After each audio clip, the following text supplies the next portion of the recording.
right. Let's see. Can you explain the potential impact of the proposed corporate change that the bot? Oh, okay, this is the item 4 rule. I know a couple of you are much more versed on it than I am, so I'll let you have at it.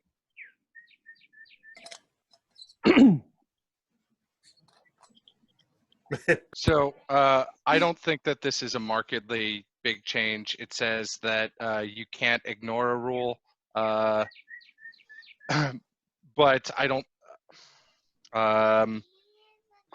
Yes, he's a good dog, buddy. But I don't think that I don't think this is a big change. It says you can't like say, sure, you can fight without a gorget in the finals. That's fine.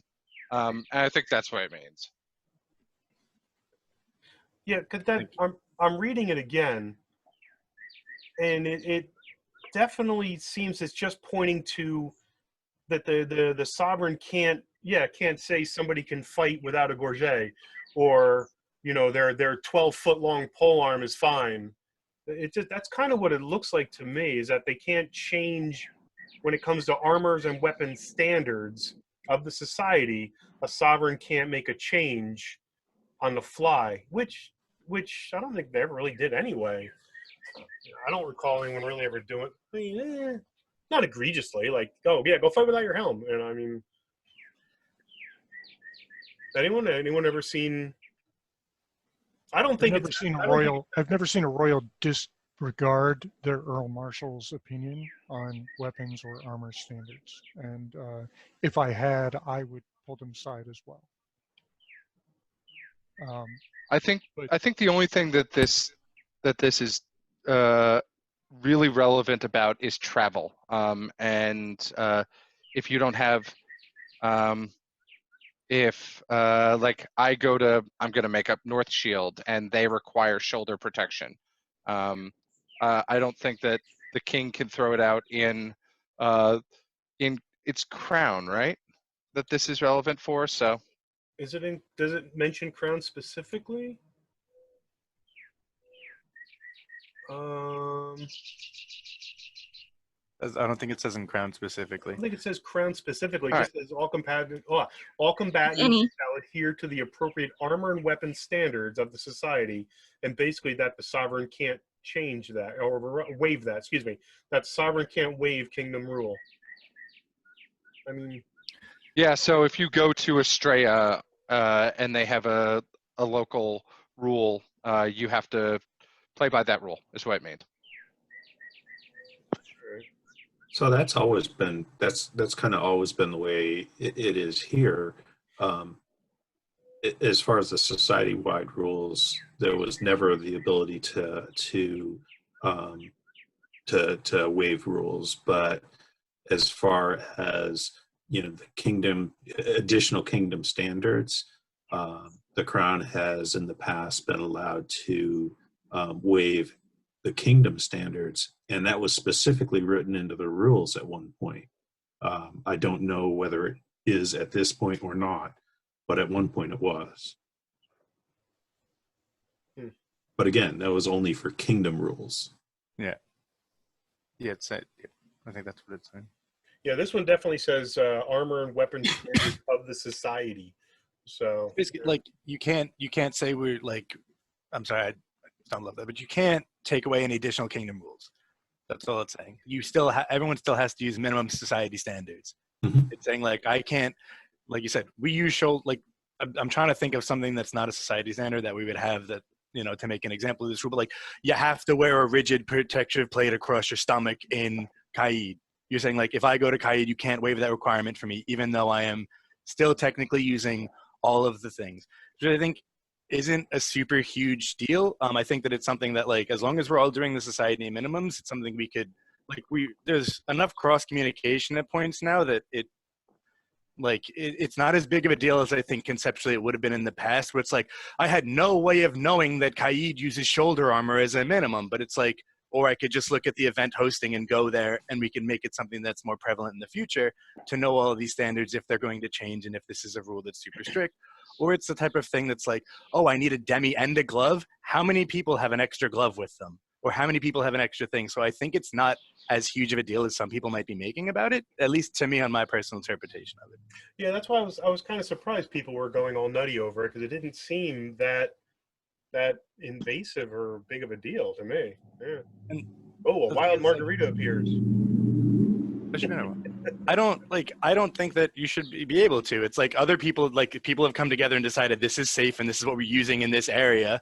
And like, just because like somebody comes out and it's like, well, I don't use elbows because we use elbows where I come from. I know that that's not an actual example because it still has to meet society minimums. I don't think that it would be my discretion as king to be able to waive a safety standard that the kingdom has put in place for its residents. So I can get behind this. I don't see anything really wrong with it. Yeah, I don't. Unless I'm missing something, I don't see a big deal of it either. Oops. All right. Let's see what's next here. What was your goal in winning crown? Did it change between your first crown tourney and your first win? Anyone? There was really no goal. Yeah. What's that? I want to hear Randy's answer to this. My answer is no. My goal did not change. Back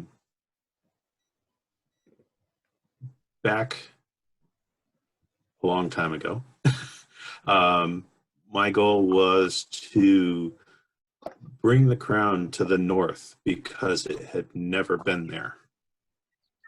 The furthest north that any royalty had ever lived was southern New Hampshire, when Sir Alfwine won his crown. So yeah, my goal was to take the crown from the south and central part of the kingdom and bring it up north for one time. I don't know. Being from Jersey, southern New Hampshire seems pretty far north. Yeah. Yeah, but when you live 20 miles south of the Canadian border, southern New Hampshire is a long ways away. I think. All right, goals. Yeah, you're right. I definitely never went into a crown with something specific in mind other than just not make a jackass of myself, and I failed horribly at that. So I mean, like, I know in other royals, having spoken with them, that there was an agenda, but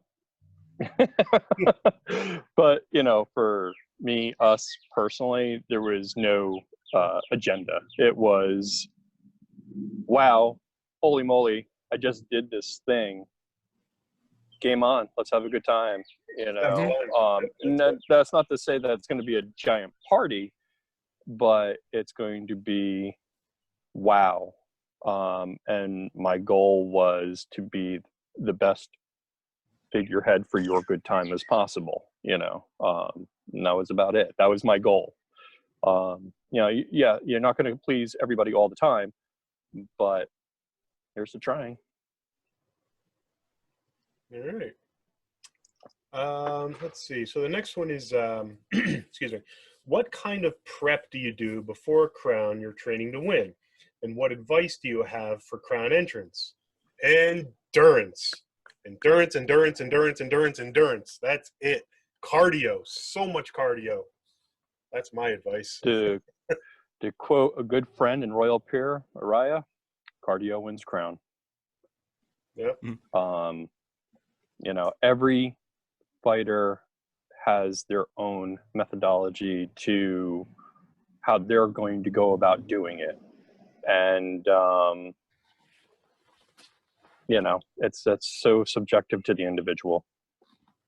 But I have a training plan that's different than when I'm just like trying not to be giantly fat, but it's and it is way more cardio when I'm training for crown. Yeah. Actually, I have a different answer. I was going to say, interval training. Interval training. Yes, cardio helps you for the long fights, but our sport is based off of brief bursts of energy. So if you do interval training, you will actually be ready for the use of Hey, Siege. they all say hi. You'll Well, be so ready you're- with interval training. You'll be ready for those quick bursts and those quick recovery that you need. So interval training is cardio. It's specific. So there's interval cardio and then there's sustained cardio. No, Yeah. I mean these are like You're- so yes, my You're my at cardio you're at a training has track meet, not a marathon. Right, but a lot of people, when they actually hear cardio, all they hear is like, a marathon training. Yeah. And- Well, and that's why I'm not- saying is, you're at a track meet. You're not at a marathon. You're going to need to hit all the short sprint heats, and not worry about, well, it's mile 10. No. But you have to be able to still sprint at the end of the day. For me, I need both. Absolutely. If I'm training, I need Absolutely. both. And that's why I was saying it's subjective to the individual. Hey, you guys actually train for Crown? Oh, I didn't. nice. I mean, if you're on a bike to work and then you chainmail to practice, that counts. But Yes, But us like mere mortals riding a have to bike, practice from cardio. time to time. All right, let's see what we got here. Thumb protection behind center grips. Thumb protection behind center grips in the West.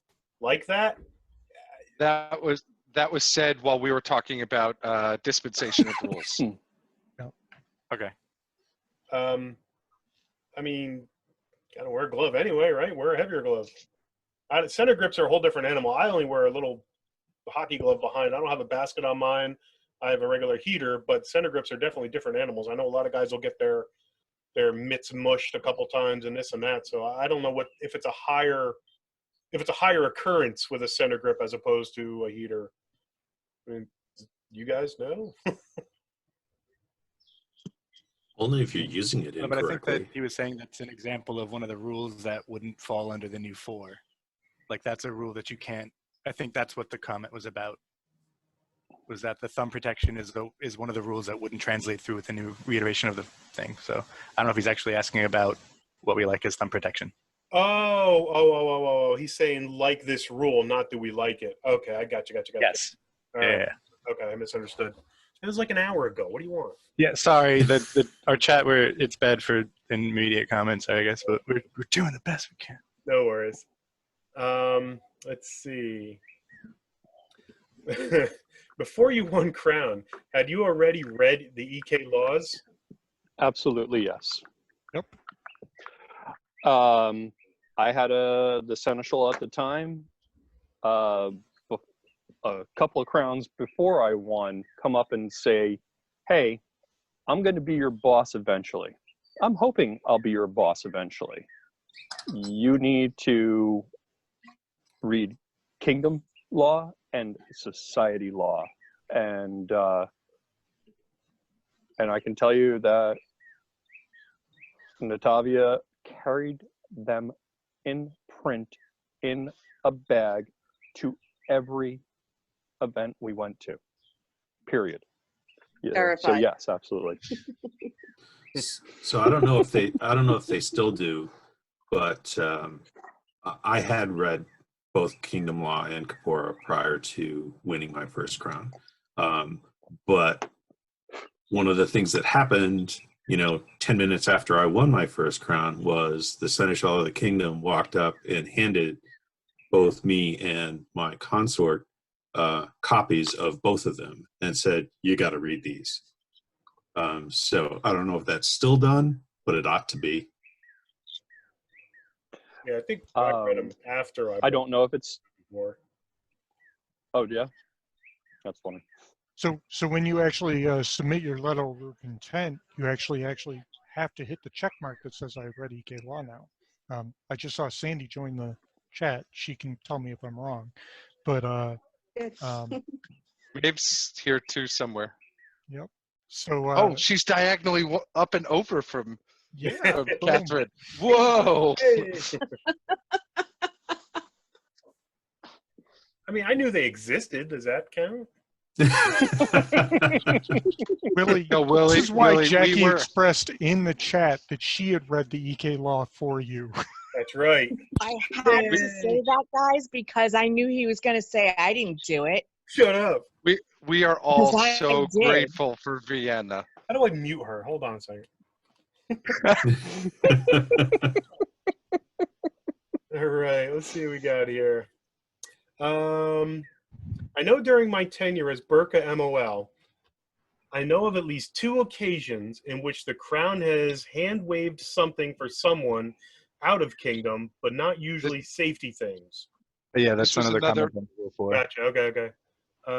Let's see. Where's the next question? The next question was waffles or pancakes? Duh. Pancakes. Pancakes. Let's see. Actually, this was asked early on, so I guess. I'm going to dissent and say waffles. Well, you're wrong. I can't help it. I mean, you're allowed to be wrong. Thorson said so. Well, that's fine. Let's see.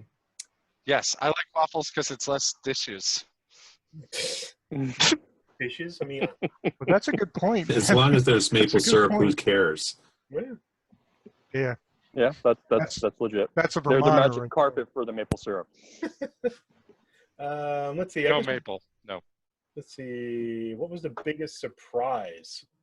Biggest surprise.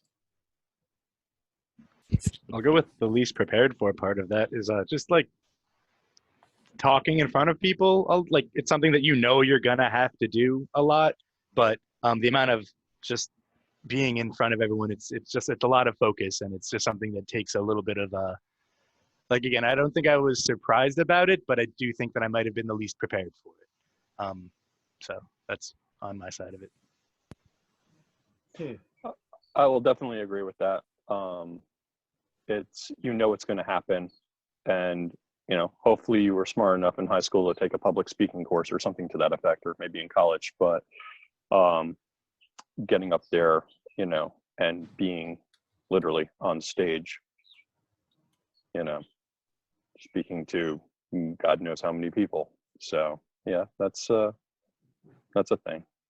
For me, also, surprise was the amount of if you did misstep, misspeak, or whatever, the amount of vitriol that can get thrown at you,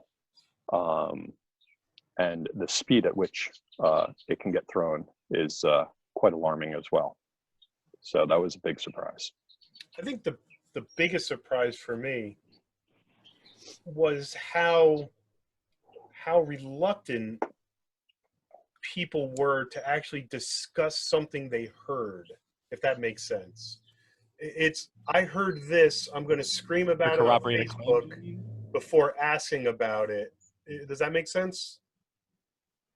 It does. I was very surprised at the lack of willingness to discuss something they heard. I mean, it got better near the end. People were coming to us and say, "Hey, we heard about this," and we'd be like, "No, it's this, that, and everything." Like, "Oh, okay." But just the initial, everyone's instant jump on something negative they heard, and just instead of just asking, and that comes around to there was the royal fear. How a lot of people are nervous or terrified to walk up to a royal and just ask a question or something like that. And that's one thing we push, like, just come up and ask us anytime you want. That's cool. So I think that was the big surprise for us, is how afraid people were to just walk up and ask, or in general, even just email and ask a question. That was a bit of surprise. What about you guys? That's that goes kind of to the peer fear and being approachable. All right. Also, to counter what I said before with the surprise of the amount of vitriol, is also completely polar diverse. That is the amount of generosity and largesse that the populace puts forth and puts forward to every reign is mind-boggling, overwhelming. Even like in the current situation with the Toys for for the Toys for Tigers, with everybody just making small things for the virtual toy chest to get mailed out, and and it doesn't matter, every corner of our kingdom, there's so many people doing so many wonderful things to support the royals as well as each other. It's it, and then when you see it, it's really an oh my god. So, anyone else? To piggyback the small things answer, the small things that you say, you have to be very, very mindful of anything that you say. For instance, never as a royal let the Canadians know that you like sweet alcohol. Just, it will haunt you. But if I had to do it over again, I would have picked scotch as my thing instead of coffee. Yes. Always go to Moe's to drink. I know that. I have so much gin still. It's amazing. But that's a really good example, a positive example of the small things actually having an impact.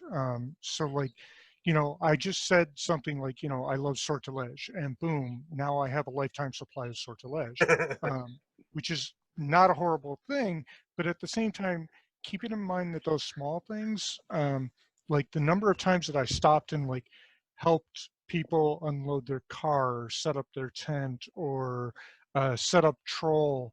I have a great story about that. I helped a lady set up troll, and then she's like, oh, okay, well, since you helped set it up, you can troll in. And I was like, oh, okay, I think I'm comped. And she's like, no, only the king and queen are comped. And I was like, yeah. And that's when she realized who I was. But it was, years later, I actually have had her come up to me and say, I will never forget this. And it made a huge impact on their lives. And their SCA lives, I should say. So while surprising that the small things that you do impacted so hard, having that, as a positive thing, keep that going. Remember the small things that you do now have an impact that lasts. All right. Let's see. Looks like we got one. This. What advice would you give on setting a budget for someone entering Crown? They got a loan.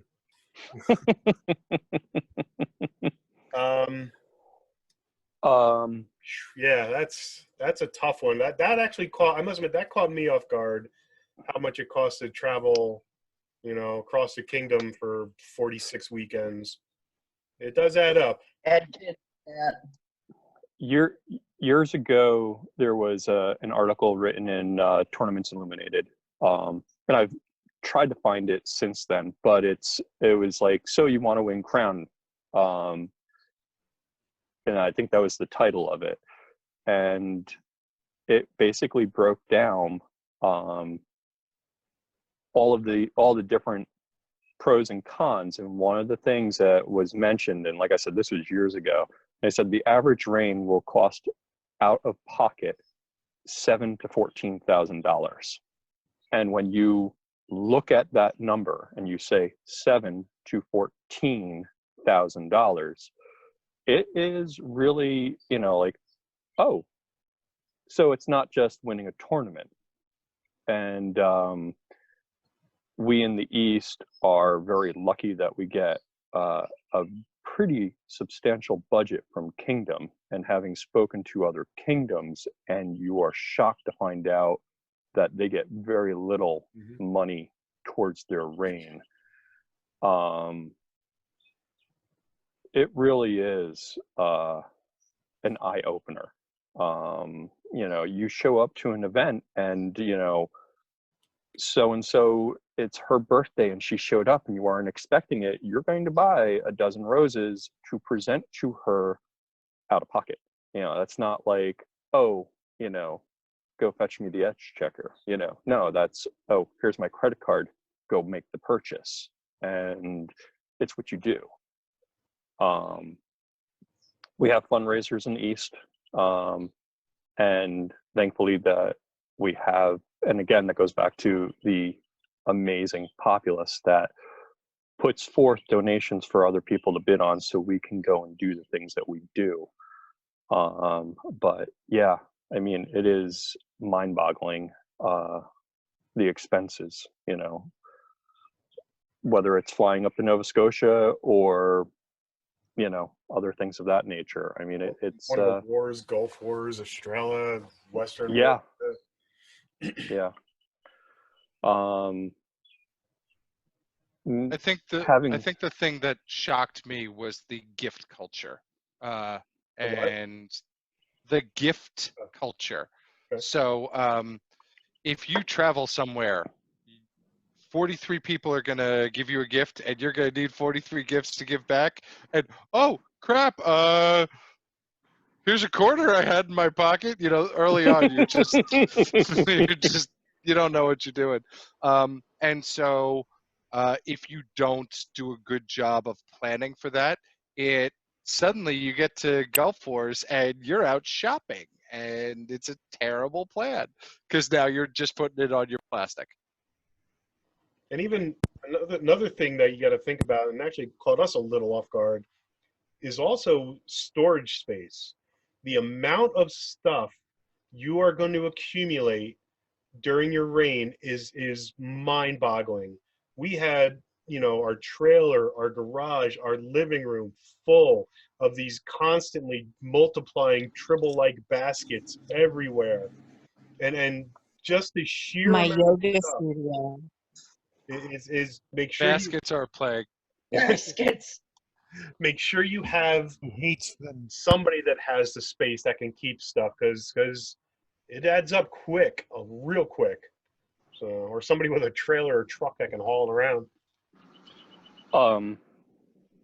Going back to the original question, and Sterling, I know it was it's a great question, and I would say have somebody on staff specifically as the exchequer of your reign. I don't know if that's a good term, but somebody that handles all of that money.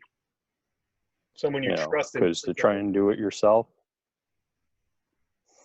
Yes, absolutely, absolutely. If I can throw in there too, the in the largesse game that Brennan was talking about, we have an advantage. The scribes of the East are very well known to be the biggest, baddest, most awesome artists in the known world, and people find themselves privileged if they end up with an Eastern scroll. So like, I love them and I abuse the hell out of them, and I feel bad for it, and I do everything I can to make up for that. But yeah, Eastern scribes, big shout out. Actually, that's one of the things I want to add on there. One of the small expenses that you don't think about is when you have, like, we went down to Gulf Wars, we asked for a dozen completely baller scrolls to be made because we were given as gifts. And you got to realize that stuff is not cheap. So we got gift cards and donated stuff, and taking care of the people who take care of you goes an extremely long way. And that's kind of a lot of stuff you can't think of. Oh, you just went through a 5-hour court. Well, guess what? I'm going to spend $500 and bring everyone to barbecue, or order pizza, or everyone, we're going out for beers or stuff like that. A lot of those little things are the things you can't really plan for, that you got to kind of have just money set aside for those last minute little choices and stuff like that. But it's greatly appreciated and goes a long way, I think. So, anyone else? No? All right, let's see what we got here. Was there anything you did or advised to do to become a better public speaker or to better embody this role of sovereign? I mean, I am terrified of public speaking. I would rather get punched in the face for an hour than stand in front of a crowd. And it was a long ass year for me. For me personally, it never got better. I don't have any advice for how to get better at it, so I am deferring. I'll say, like, I don't know if it's something that you get better at, but it's something you maybe become more comfortable at doing. Like, I know this is how I speak in public, so if I start to speed up or if I start to get into a freeze, I don't then freak out because I'm now doing it in front of a group of people. I can just kind of be like, all right, we're here again. We've been here before. Like, in the beginning of the reign, every time that I'd feel like I was maybe messing up in a court or not speaking clearly or not like being princely or kingly before stepping up, like, those are things that I think, well, at least me, I can't speak for everyone else, like, you get as a part of like your imposter syndrome or whatever. And then the more you do it and the more you live in it, the less you feel that way. So even if like I don't become better as a public speaker, I'm just more accepting of this is me as a public speaker because I've done it more often. And so like the little slip ups don't matter as much. Like you seemed fine in your courts, Brian. Like if you know, like it might not have been a place you were comfortable, but you handled your courts well, and you could tell throughout your reign, like you got more comfortable in being and in presenting. And even if you'd find like a place where we'd lose train of thought, we get better at picking up that lost train of thought or tossing it off to somebody else, or just not really caring so much if it happens because you realize it's just something that's going to happen. So that's what I've got for that. I think one of the best pieces of advice I got is court is improv, and so you say yes and is like the classic rule of improv, and so it's gonna go off the rails sometime, and keep smiling and just like try to duck on a pond it as much as you can. For me, like the trick I find is if I give myself a fidget. Like I know when I am doing court, I play with my ring. Like my right hand is messing with the ring on my left hand, or vice versa, the whole time. And by doing that, I'm able to be present. But that's like a me thing. I don't know that it works for everybody. But you need to find a thing that allows you to sort of snap into. Keela and I will call it crown space. Where you've put on, I'll call it the mask, like you're ready to perform because it's live theater. Doing court in particular is live theater, so be prepared to be literally on stage. Yeah, no, you're absolutely right. From the moment that you process in to the moment you process out, it is theater at that point. And also know that what you know is being messed up or went out of order or some slip up or mishap, the general JOQ public did not even notice. They are having a good time, and that's all that matters. And they're not going to notice because it's not scripted. This is something that you're running. You control it. You decide what pace it's going to go at. If you screw up, hey, look at the crowd and say, hey, I forgot where I was going. Let's go on to this. You can do whatever you want. It's as long as you don't bore your crowd, you're going to be fine. Cool. All right, let's see. What was the best part of your reign that you left behind for the kingdom? Of what are you most proud of? I mean, me personally, just tried to have as much fun as humanly possible. That's it. Try to make every event. Actually, the one thing I must say I'm the most proud of is we really pushed the availability, I guess, of the royals. Come talk to us whenever you want. We would sit at a table, take our crowns off, come talk to us, sit down, and by the end of the reign, just more and more people would be around that table. It started with 1 or 2, and by the end of the reign, we had 10, 15 people, brand new people that we never, first event would come over, plop down and say hi and ask questions. And we watched that progress through our reign. And I think that's one of the things that I liked the most about it was to give that availability, I think, as we went. Anyone else? Hitting people with a stick so that Keelan got to be queen. That's what I'm most proud of.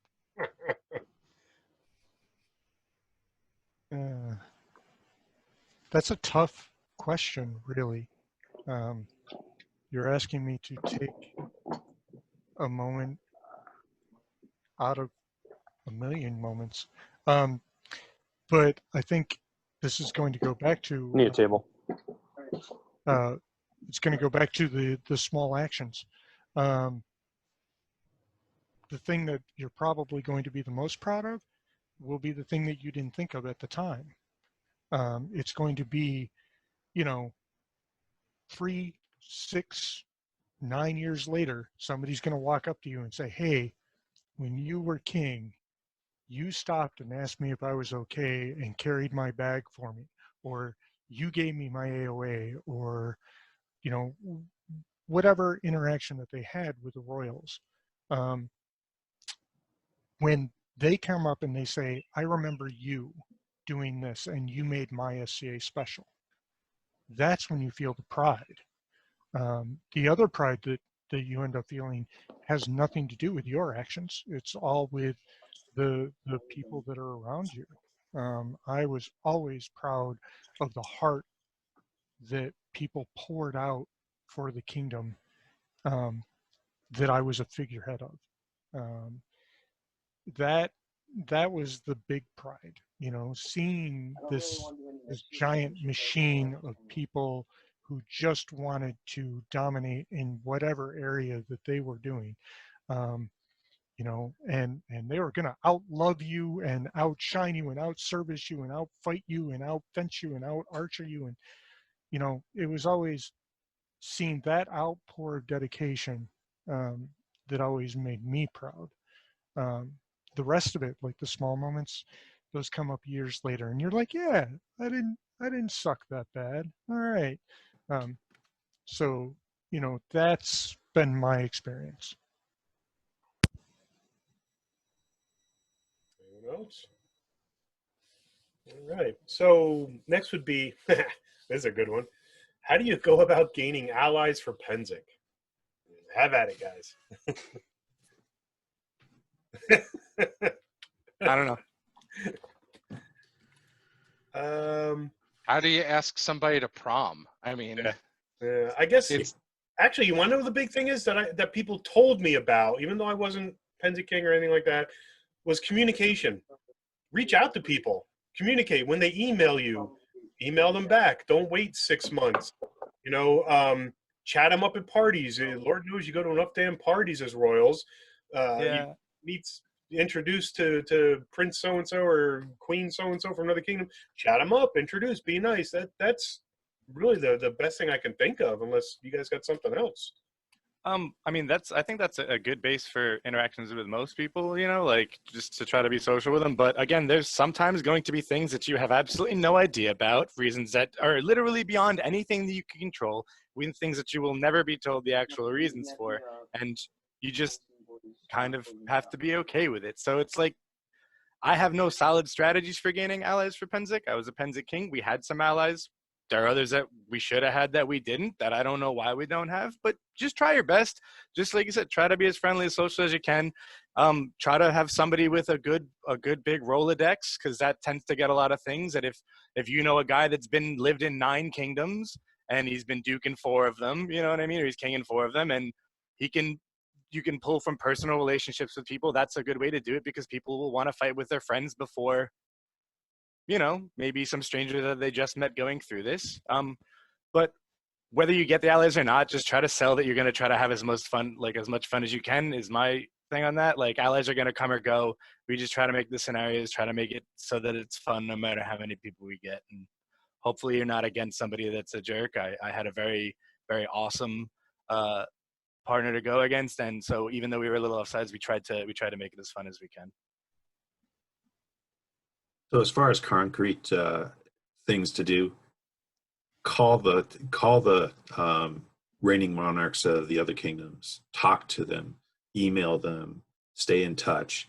If you don't personally have personal relationships with any of them, there's almost always someone in the kingdom who does. So use your people, your pelicans, your knights, all of those laurels, all of them, the heralds, they have contacts. Use those contacts, and recognize that no matter what you do, sometimes you're going to fail.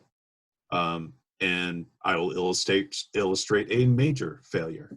At Pennsic 16, I had 0 allies. I did everything. I called them. I talked to them. I asked them. I promised them things. I want 0 allies.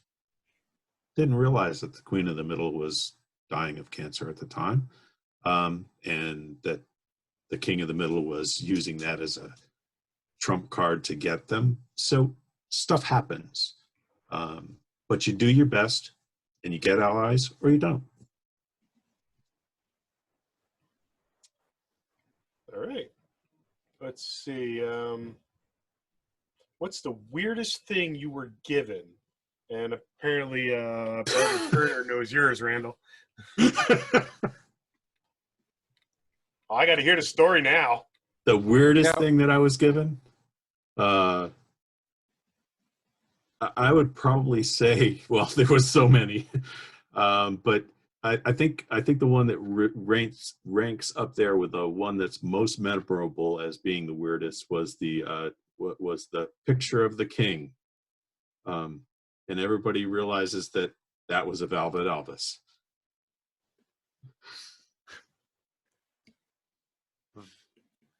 We used it for target practice. That's funny. I got a 6 foot tall or 4 foot tall or something like that wooden fork that somebody carved. I'm like, what the fuck am I gonna do with this? Oh, I'm sorry. Keelan's reminding me that it was not, in fact, a gift to us. It was a gift to the kingdom because the kingdom really needed a fork. We got the East Kingdom timeout chair. Chair. It's the weirdest but yet most awesome thing we got. It was a gift. Was it coronation? Oh yeah, I think we got it at coronation. And yes, Lisa brought it on a train from New York City. Oh my God, this thing's bedazzled. That's awesome. I'll have to post a picture. It's absolutely fantastic.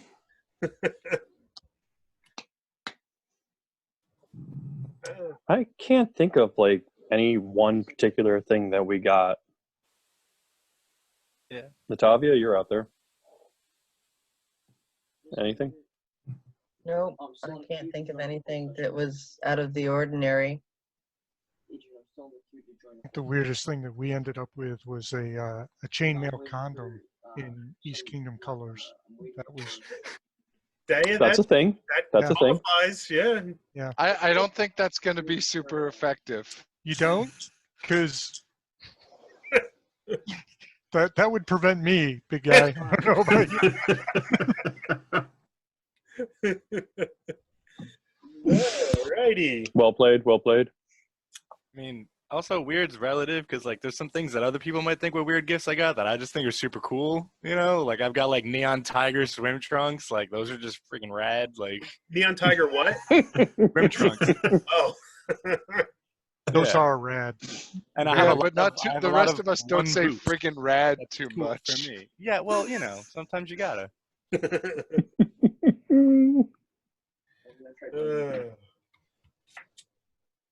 I think like if I can, I'll touch back on the proud thing. So it's weird because it's not like a single.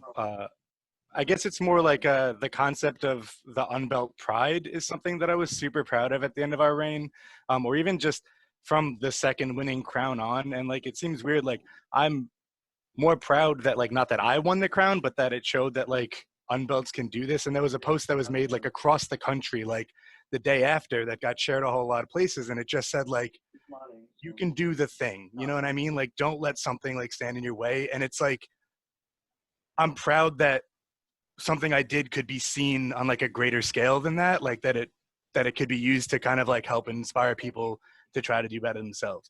So it's like, even if I didn't do anything outside of the win there to like further that like a message kind of started off of it, and it helped some people to try to push themselves to do better in their own pursuits. So that's something that upon having some time to think of the question that I'm kind of proud of. Cool. All right. Well, we've reached the end of the questions. Anyone else have any other, questions, suggestions, political aspirations they want to discuss? Randy's all good for a good political discussion. Always. No? All right. Well, I want to thank everyone tonight then for keeping us company and picking our brains. Oh, nice, Sterling. Go do your homework, degenerate. Yeah, I hope you guys enjoyed it. I want to thank the panel for joining me. I think that everything seemed to go well. I hope we answered all your questions. And, if you guys are interested in doing another one at some point, let me know and we'll set another one up. Thanks for joining us, everyone. Thank you all. All right, everyone. Yes. Have a good night. Thank you. That's all. Good night. Thanks This for was a lot running of this, fun. Willie. Everyone, You got it, buddy. Good night. Thanks, Willie. Good night. Night, everyone. bye-bye.